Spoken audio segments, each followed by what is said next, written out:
Hello everyone, welcome back to my channel. और अज मैं तुहाडे नाल शेयर करने वाली हाँ एक व्लॉग जो कि रहने वाला पंजाबी दे विच। ते असीं चले हाँ मेकअप शूट करन। प्री वैडिंग का शूट है तो प्री वैडिंग का शूट करन असीं जा रहे हैं फिरोजपुर रोड ते। किद्दां दी लोकेशन है? वैसे मैनूं सुनन च आया कि बहुत वधिया लोकेशन है, उत्थे हर टाइप के प्रॉप्स मिल जाते हैं फोटोग्राफी करने वास्ते। तो इसलिए असीं उत्थे मेकअप करन जा रहे हैं। तो मैं सोचा नाल दी नाल आपां व्लॉग भी शूट कर लिए, क्योंकि फर्स्ट टाइम जा रहे हैं तो कोई आइडिया नहीं है भी किद्दां दी लोकेशन रहने वाली है। तो मैं सारी लोकेशन तुहाडे नाल शेयर करूँगी, ताकि अगर तुसीं भी प्री वैडिंग करवाना चाहते हो तो तुसीं उत्थे जाके करवा सकते हो। मैं तुहानूं प्राइस वगैरह भी जिथों तक हो सके पूरी डिटेल दे दूँगी, लेकिन ईच एंड एवरीथिंग जो भी उत्थे होएगा ओहदी मैं विच वीडियो ज़रूर लगाऊंगी, ताकि तुहानूं पता लग जाए कि लोकेशन किद्दां दी है। तो मैं जा रही हाँ नाल अपने पार्टनर दे। ते असीं दोनों ने जाना है शूट वास्ते। तो होप सो कि थोनों ये वीडियो वधिया लगे। जो वधिया लगी तो लाइक शेयर सबसक्राइब जरूर करियो, ताकि थोड़ी जी मोटिवेशन मिलती रहती है भी इदां दी वीडियो बनानियां ने। क्योंकि मैं ज़्यादातर अपने काम के रिलेटिड ही वीडियो पानी हाँ, कोई व्लॉग वगैरह शूट नहीं करती, ना ही मैनू प्रॉपर वे नाल शूट करना आंदा है। तो अज आप सोचा है भी इत्थों निकलते ही, मतलब इस टाइम सलून च सवेर के 8 बज रहे हैं।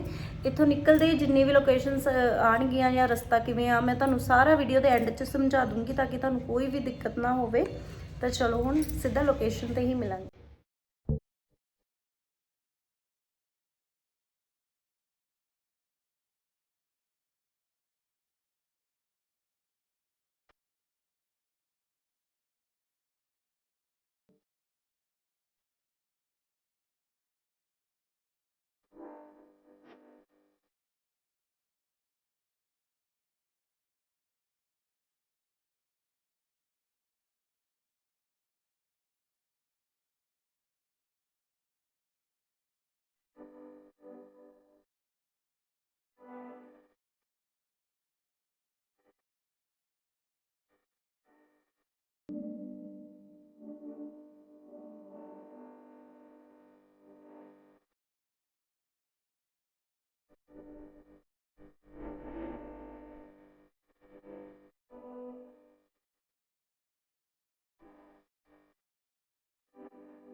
ਸਾਰੀ ਲੋਕੇਸ਼ਨ ਮੈਕਸਿਮਮ ਕਵਰ ਕਰ ਰਹੀ ਹਾਂ ਤਾਂ ਕਿ ਤੁਹਾਨੂੰ ਦੱਸ ਸਕਾਂ ਕਿ ਲੋਕੇਸ਼ਨ ਕਿੰਨੀ ਜ਼ਿਆਦਾ ਅਮੇਜ਼ਿੰਗ ਹੈ। ਔਰ ਇੱਥੇ ਫੋਰਨ ਟੱਚ ਔਰ ਪਾਕਿਸਤਾਨੀ ਔਰ ਇੰਡੀਅਨ ਤਿੰਨੋਂ ਟਾਈਪ ਦੇ ਮਿਲ ਜਾਂਦੇ ਆ ਤੁਹਾਨੂੰ, ਔਰ ਬਹੁਤ ਹੀ ਅਮੇਜ਼ਿੰਗ ਜਗ੍ਹਾ ਆ।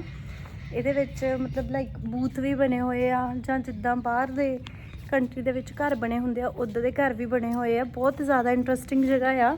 ਮੈਂ ਇਹਦਾ ਜਿਹੜਾ ਲੋਕੇਸ਼ਨ ਵਗੈਰਾ ਉਹ ਤੁਹਾਨੂੰ ਲਾਸਟ ਦੇ ਵਿੱਚ ਮੈਂਸ਼ਨ ਕਰ ਦੂੰਗੀ, ਬਿਕੋਜ਼ ਹਜੇ ਮੈਨੂੰ ਕਲੈਰਿਟੀ ਨਹੀਂ ਹੈਗੀ ਲੋਕੇਸ਼ਨ ਦੀ, ਅਤੇ ਪ੍ਰੋਪਰ ਮੈਂ ਐਡਰੈਸ ਮੈਂਸ਼ਨ ਕਰ ਦੂੰਗੀ। ਔਰ ਹੋ ਸਕਿਆ ਤਾਂ ਨੰਬਰ ਵੀ ਪਾ ਦੂੰਗੀ, ਵੀ ਤੁਸੀਂ ਡਾਇਰੈਕਟਲੀ ਕਾਲ ਕਰਕੇ ਇਸ ਜਗ੍ਹਾ ਨੂੰ ਬੁੱਕ ਕਰ ਸਕਦੇ ਹੋ।